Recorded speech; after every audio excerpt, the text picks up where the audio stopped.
Hey, this is John. Welcome to Highako Academy's YouTube channel, where we bring you the latest insights and inspiration to grow your career in credit, collection, and treasury. I'm your host, and today, we have an agenda packed with essential topics that will enhance your skills in handling irate customers and difficult situations during collection calls. We have our industry veteran instructor Robert Schultz, who will be your guide throughout this adventure. So, let's jump right in. We will begin by defining an objection during a collection call, followed by 10 proven tips for handling irate customers and how to follow up to ensure you meet your commitments. Before we begin, this video is powered by Hirate, AI-driven autonomous finance solutions for the Office of the CFO to transform your order to cash, treasury, and record to report functions. Give it a try. So oftentimes you get an irate customer, and think about this before we really get into it. What is the worst experience? And just think in your own mind, what's the worst experience you've had involving a collection issue in your history as a collector? How did you handle that? What was the result? Was it a good result? Was it a bad result? Did it end up with both of you losing control, or did it end up in a more productive way? And what did you learn when you dealt with that person? This is the most extreme case that you've ever dealt with. What did you learn from that experience? So, 10 tips here. Keep your cool. It's business. This isn't personal. There's no reason on a business call for either party, especially a collector, to lose their control because they're personally offended. Let the person vent. Let them go through their whole story. Let them talk. Every once in a while, let them know that you're still on the call. Yes, okay, that type of thing. But let them go through their whole story, because when they're done, they've vented a lot of steam, and they may be more prone to talk in a more rational way. If they talk to you really loud and fast like this, you talk to them soft and slow, because when you do that, it tends to bring people down to your pace. So that's a very important thing when you're feeding back to them. Ask probing and sensitive questions, not judgmental ones. Oh, I understand that you didn't get our shipment in time, and that's really had some negative consequences on your business. Not, well, you say you didn't get it on time. Different, probing, sensitive questions. Be open and honest with offers to investigate and help, and talk to them about alternatives to get to the end that they're trying to get to. An interesting thing is to restate what they have said, because sometimes you never ship us as agreed. Well, you can point out to them, we've made 100 shipments to you in the last 6 months, and this is the first one that's been a problem.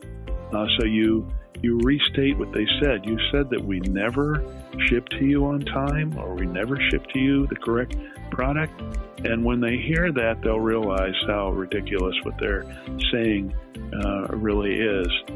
And then you restate, you listen, you restate, you make sure that you both understand, and you document the commitments that you and the other party have made. Once you've set a reasonable expectation that both parties can agree with, and again, meet your commitments. Now, on top of this, if somebody is, and your company policy rules here, but my advice to anyone is if somebody becomes very unprofessional, uses demeaning language or off-color language, it's time to terminate the call and tell them that when they can discuss this in a professional manner, that you'd be happy to talk it over with them again.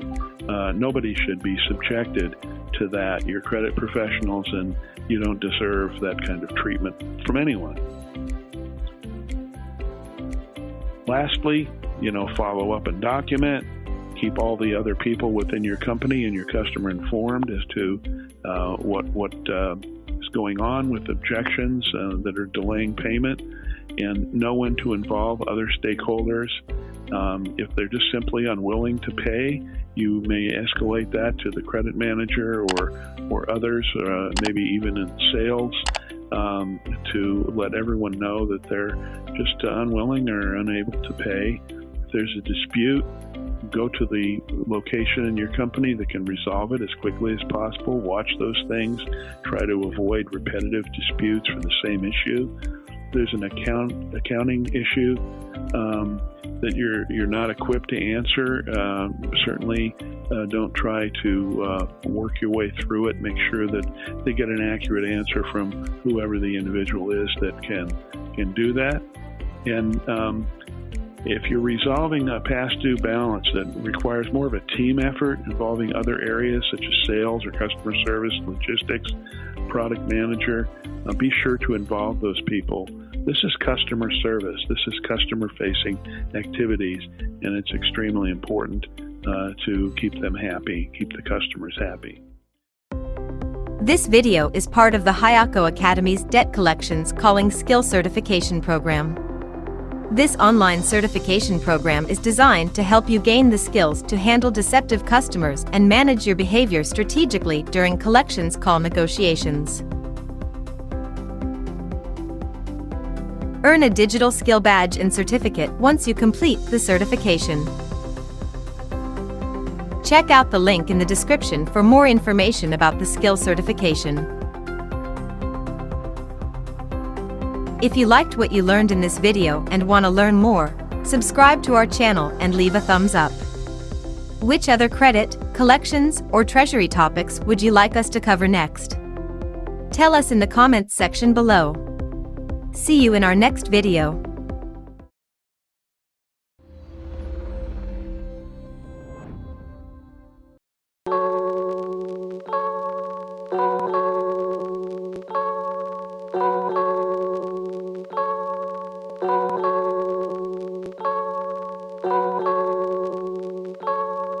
Thank you.